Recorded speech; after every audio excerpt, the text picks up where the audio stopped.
The launch of any new Ferrari is something very, very special. But this new one, the 488 GTB, has particular significance. Well, firstly, it replaces the 458 Italia, which really is a benchmark in its segment. And this one also raises some questions with its turbocharged engine. Will it respond as well as a naturally aspirated engine? Will it sound as good? These are the questions we're going to find the answers to in a lovely long day here in Italy.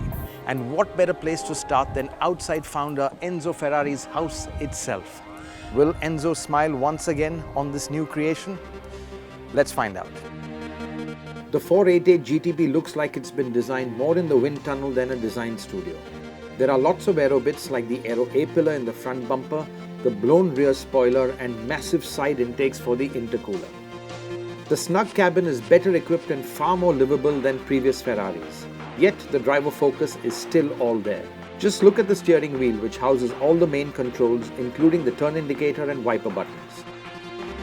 The twin-turbo V8 snorts into life with a push of a button. So has forced induction changed the character of the car?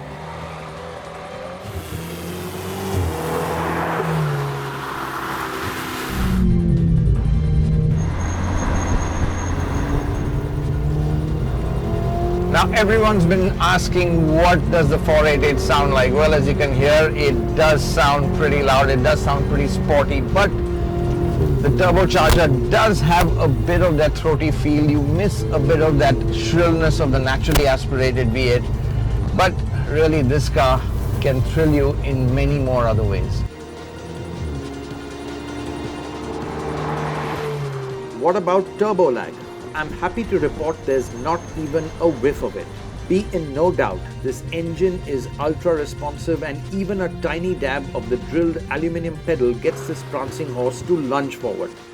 The 488 GTB engine displaces only 3.9 litres instead of the 4.5 litres in the naturally aspirated 458 Italia. However, the dual twin-scroll IHI turbos help the engine pump out a mega 661 bhp, which is 99 bhp more than the 458 and more powerful than the legendary Ferrari Enzo. Now that's what you call progress.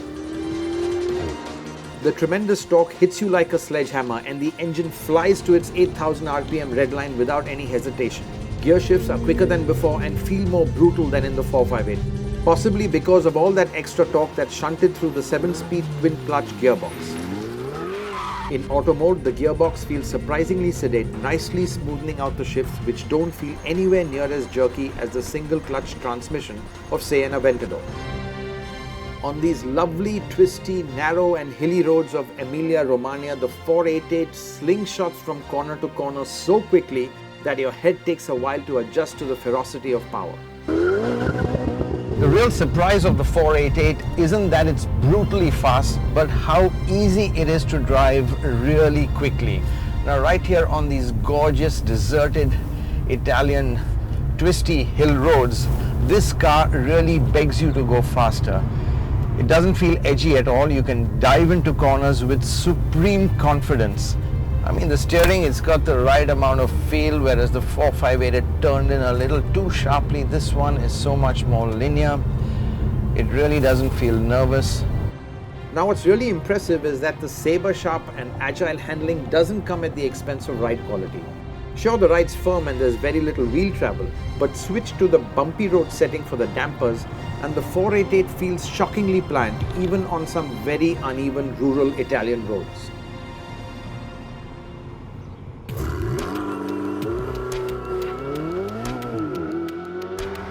Time to explore the 488 GTB's limits. For that, we'll need the safe confines of Fiorano's racetrack.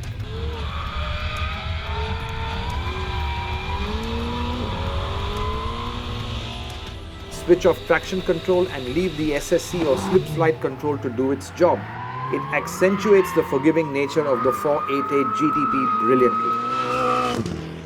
Now, I don't usually have the guts to get the tail out in a supercar, not even on the track, but in the 488 GTB, such antiques are exceptionally easy. The 488 GTB comes at a time when Ferrari is making a fresh start in India. It will be launched early next year at a time when 2 brand new dealers are properly up and running. Potential customers are already queuing up with a check for 4 crore rupees without even seeing the car. Such is the power of the brand.